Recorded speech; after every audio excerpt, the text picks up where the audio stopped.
bonjour tout le monde. Aujourd'hui, on se retrouve avec une nouvelle vidéo sur le thème de découvrir sa mission de vie. Alors, vous savez, chaque personne est née avec une mission particulière. Lorsque Dieu a créé les êtres humains, il a créé chacun avec une mission particulière. Ce que je fais n'est pas forcément ce que tu dois faire. Ce que tu dois faire n'est pas forcément ce que je dois faire. Donc, chacun de nous a une mission de vie, une mission particulière, mais il faut la découvrir. Et donc, pour découvrir sa mission de vie, il faut forcément avoir une vision. Avoir une vision, rechercher c'est quoi sa mission de vie. Et c'est donc ce qu'on va aborder dans cette vidéo.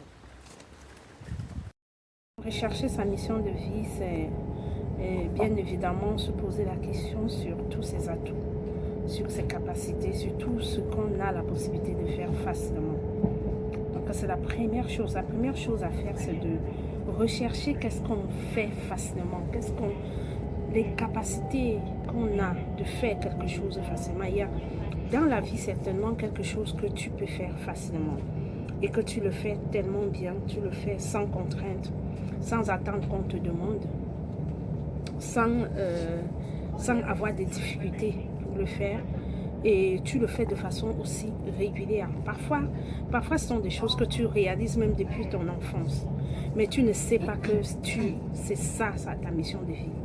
Ça fait partie des choses, donc il faut réfléchir, les énumérer, essayer de prendre là-dedans, après avoir énuméré tous tes atouts, essayer de prendre effectivement cet acte-là qui te convient le mieux, cet acte où tu te sens tellement à l'aise, où tu as tellement le plaisir de le faire, tellement le plaisir de réaliser, et tu le prends et après tu essaies de développer en mettant de ton côté toutes les possibilités. Tu utilises tous tes atouts et puis tu établis un projet. Et c'est comme ça que tu pourras réaliser ta mission de vie. Ce n'est pas compliqué. C'est vraiment pas compliqué. Donc, je vais profiter pour expliquer un peu comment moi je suis entrée dans ma mission. Depuis l'enfance. Ma mission, j'ai su que c'était ma mission, ce que je fais aujourd'hui, parce que c'est quelque chose que j'ai réalisé depuis l'enfance. Je vais vous raconter un peu mon histoire. Comment est-ce que j'ai découvert que ma mission de vie, c'est quelque chose d'assez naturel. Lorsque j'étais petite, j'étais une personne qui créait la paix autour de moi. Donc quand les enfants se mettaient ensemble, lorsqu'il y avait la bagarre, j'étais toujours celle qui organisait la paix, qui créait la réconciliation, qui créait l'amour, qui essayait d'organiser l'amour. Et donc parfois ça pouvait tomber sur moi la bagarre. Ça m'embêtait tellement, malgré le fait que je n'étais pas en tort, que j'avais même raison. Je repartais toujours vers la personne qui était en tort, lui demander pardon et demander qu'on puisse se réconcilier. Donc, c'était un peu ça. Et je donnais tellement de conseils aux grandes personnes. Toute petite comme ça, je donnais des conseils aux grandes personnes. Les gens disaient, mais elle parle comme une vieille mère, elle parle comme une grand-mère, elle parle comme une maman. Et du coup, à partir de là, on a commencé à m'appeler grand-mère. Parce que je donnais tellement de conseils, et des conseils tellement constructifs,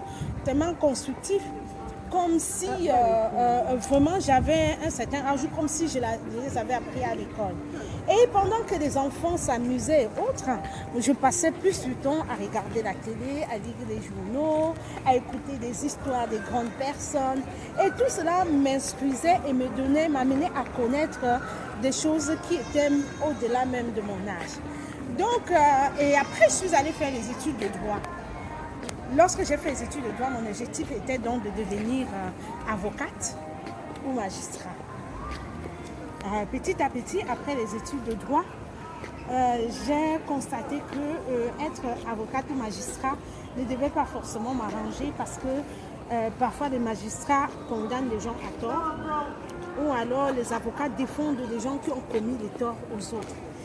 Donc j'étais un peu mal, quitte à savoir que l'une des professions que je devais exercer devait être celle-là. Ça devait me mettre mal à l'aise.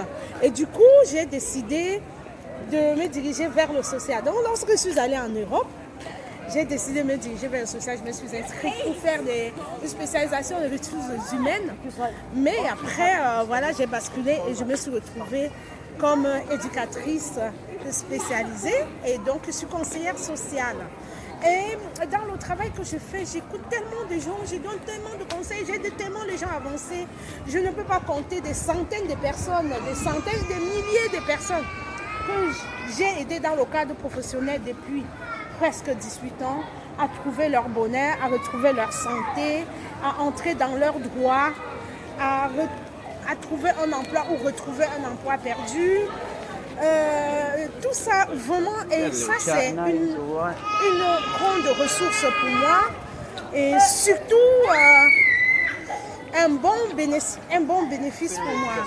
Lorsque je rentre chez moi le soir, je suis tout simplement contente d'avoir réalisé, d'avoir permis à une personne de retrouver le bonheur, d'avoir permis à une personne de retrouver la joie, d'avoir permis à une personne d'entrer dans ses droits, d'avoir permis à une personne de communiquer, de s'exprimer. Une personne qui n'arrivait pas à s'exprimer, qui ne savait même pas à qui se confier. D'avoir permis donc à quelqu'un de se réconcilier avec même soi-même. D'avoir permis à quelqu'un de s'intégrer dans la société, de sortir de sa boule où elle passe son temps à accuser la société de son échec, de sortir de tout ça et entrer vraiment dans ce qui lui est propre. Parce que nous avons tous des ressources en nous. Nous avons tous des ressources qui peuvent nous permettre de réussir. Mais malheureusement, certaines personnes se cachent sur les accusations et commencent à accuser la société, commencent à accuser l'entourage, commencent à accuser l'éducation, commencent à accuser la famille, s'accusent même soi-même. Non, je pense que c'est faussé si on passe le temps à s'accuser, c'est qu'on a tout faussé. Parce que lorsque Dieu nous a créés chacun avec un but particulier, avec une mission particulière. Mais il faut tout simplement découvrir ta mission. Elle est très, très, très importante. Il faut découvrir ta mission. Et la mission que Dieu t'a donnée est très facile à la réaliser. Très facile à la réaliser. Regardez, si vous regardez autour de vous et que vous essayez de faire un peu un diagnostic ou une étude des personnes qui ont réussi, vous verrez que ces personnes-là, le domaine dans lequel ils ont réussi, est un domaine qu'ils maîtrisent bien et qu'ils ont commencé à le faire depuis quand ils étaient petits. Parce que Dieu a mis en chacun une chose particulière qui va te permettre de réussir dans ta vie. Il faut tout simplement la rechercher. C'est là que tu vas trouver ça dans tes capacités à réaliser quelque chose, dans le bonheur que tu ressens de réaliser quelque chose, dans la joie que tu ressens de faire quelque chose, sans contrainte, sans qu'on te donne des contraintes. Depuis l'enfance, tu as quelque chose que tu aimes particulièrement. Depuis l'enfance, tu as quelque chose que tu fais très bien et que les gens disent même que tu te sens bien dans telle chose. Depuis l'enfance, tu as des paroles que tu sors de ta bouche, qui sont des paroles qui vont te construire, qui sont des paroles qui vont définir ta destinée, qui vont définir ta mission, qui vont définir ta vocation. Mais il faut tout simplement la saisir et la définir et la déterminer. C'est ça qui est important et c'est de ça qu'on parle dans cette vidéo. Il faut tout simplement définir quelle est la mission que Dieu m'a donnée. Ça entre dans tes capacités. Peut-être c'est une mission, ce que tu dois faire peut-être pour Dieu à l'église, ce que tu dois faire dans la vie, ce que tu dois faire de façon professionnelle. Tu as une mission particulière, mais il faut la saisir, il faut la découvrir. Lorsqu'on retourne dans la Bible, donc dans le livre des Actes des Apôtres, au chapitre 1, verset 8, il est écrit: la puissance du Saint-Esprit surviendra sur vous et vous serez mes témoins dans la Judée, dans la Samarie, à Jérusalem et dans toutes les extrémités de la terre. Et du coup, lorsque j'ai lu ce passage, j'ai dit, eh bien dis donc, effectivement, c'est déjà une mission que Dieu donne à beaucoup de personnes qui reçoivent la puissance du Saint-Esprit. Et donc j'ai dit, ma mission est d'accompagner les gens. Mais ma mission également, c'est d'être témoin du Seigneur Jésus dans toute l'extrémité du monde. Donc tu as une mission quelque part. Être témoin du Seigneur Jésus, ce n'est pas seulement parler. Ça peut être aussi chanter. Ça peut être réaliser quelque chose. Ça peut être écrire. ça peut être prêché, ça peut être enseigné, ça peut être, mais il faut le découvrir, il faut rechercher cela. Et si tu recherches cela, tu verras tout simplement que Dieu va bénir. Parce que quand tu entres dans ta mission, quand tu entres dans la mission qui est la tienne, que Dieu a prévue pour toi, Dieu te bénit et Dieu te permet de pouvoir réussir cela, de pouvoir avancer, de pouvoir avoir du succès dans ce que tu réalises. Et tu le réalises tellement bien et tu te sens à l'aise. Tu sens vraiment un certain bonheur en toi.